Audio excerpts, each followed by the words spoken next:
This day last year was the last day Daniel Thomas, also known as Peeweetoms, was alive on this planet. And when I first met him, it was hard for me, when I met him on YouTube, not in person. I wasn't that lucky.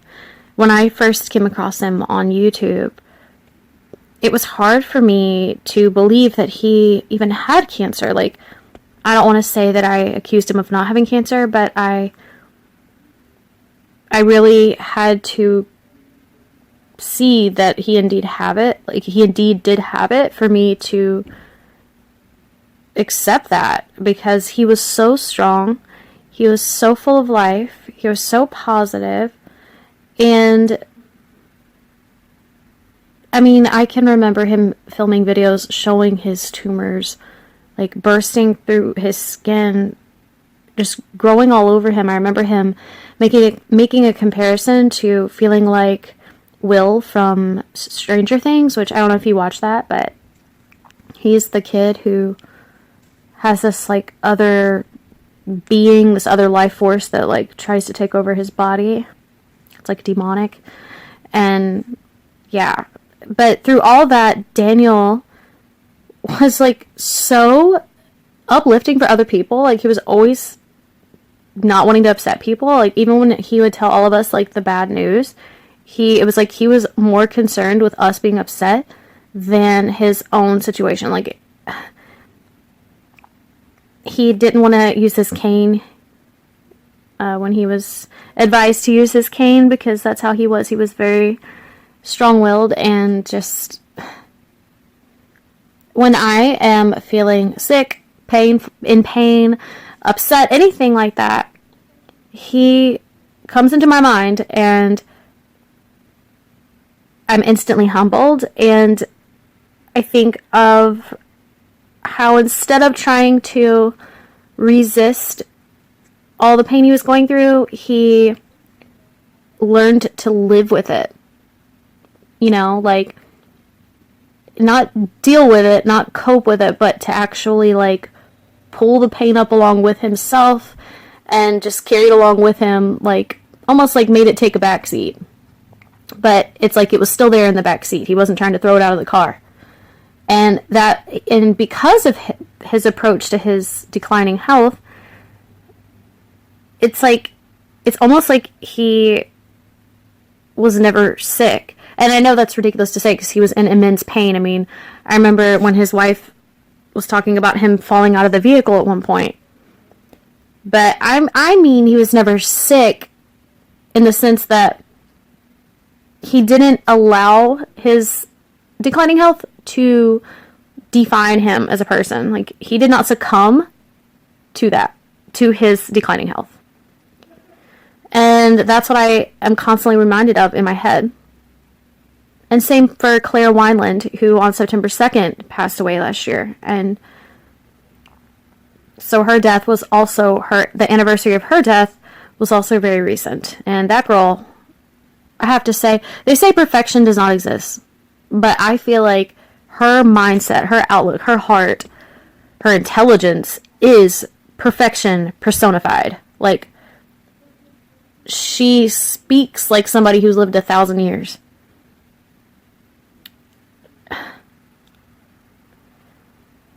The fact that she's no longer here, that Dan's no longer here, that Katelyn's no longer here, that people like them are no longer here, Princess Diana, like some of the just most amazing people. And I don't mean because of all they accomplished. I don't mean it in a competitive way. I mean like just because of their selflessness. The fact that they're not here, but so many sociopathic people are here and thriving, or seemingly thriving anyway, makes our fight to survive on this planet sometimes seem like, when I look at it that way, it's like, is it really worth fighting over? Like, I'm not trying to like condone suicide or anything like that. I'm just saying, like, in the end, you know, we all think this is so much better. We don't want to lose this, but are we really losing anything?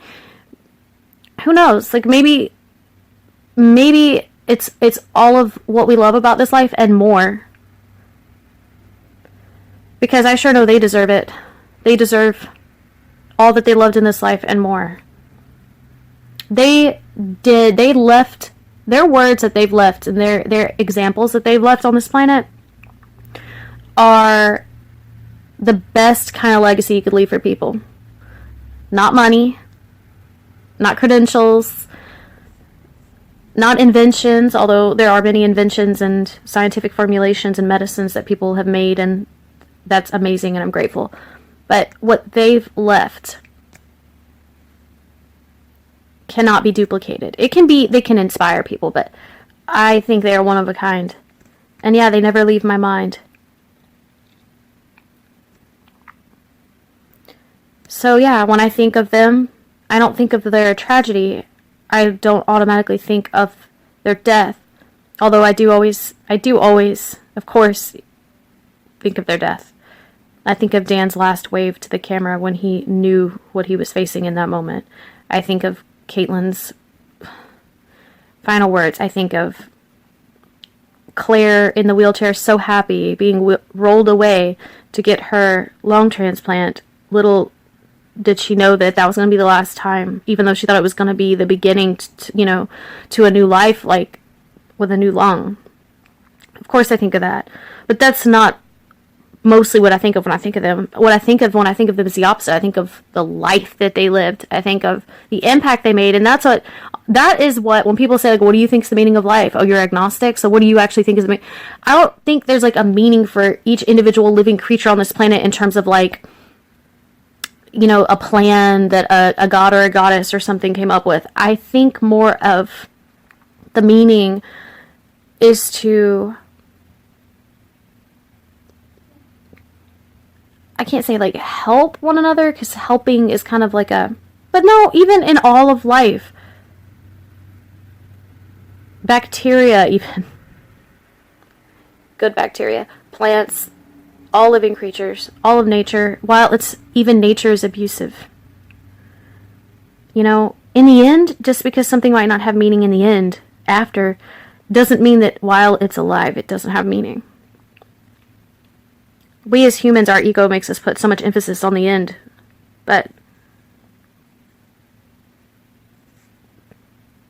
I mean, doing that takes away from Daniel and Claire and Katelyn. Like, when you just put emphasis on what happens after, what about all that they did here?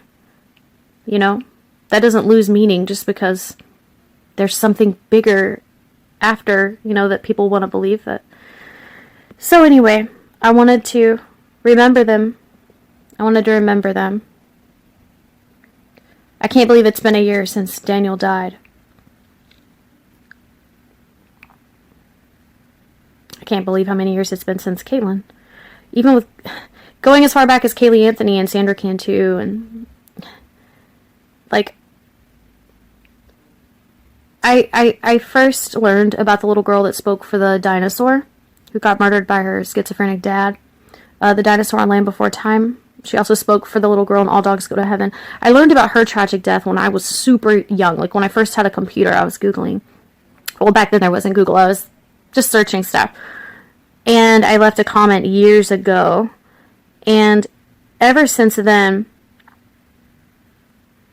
it was like, I remember looking up at the sky and realizing that, it really,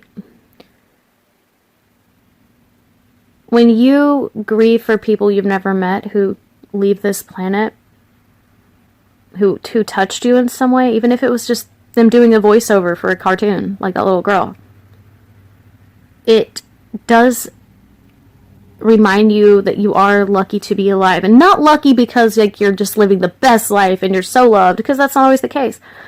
I mean, if you have tomorrow, and that's all you have, even if the likelihood of that tomorrow being crappy is like 99.999%, just the fact that you still have that tomorrow, as ugly as you may foresee that tomorrow to be, that is still lucky. That is still lucky.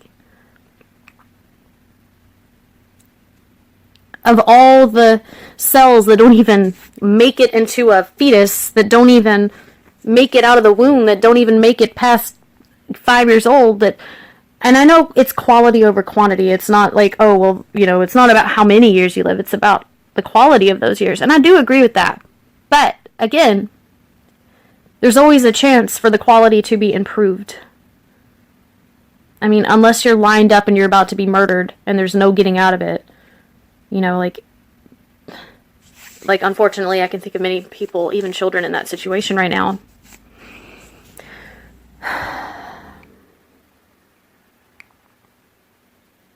And then that's when I feel guilty, because it's like, well, those people are in those situations, but I'm not in this situation. But then I think of people like Claire and Daniel and Katelyn, where it's like, you know, I wouldn't want, even though I feel like I deserve to suffer because they're innocent children suffering, I think of like people like Daniel, Katelyn, and Claire, where it's like, well, I wouldn't want them to suffer, so why should I wish that on myself? I'm glad that they were loved and happy, and so I should want that for myself.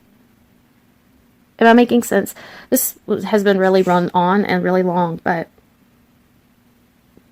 I'm just thankful that I've gotten to encounter people like them. And yeah, I suggest looking at their videos.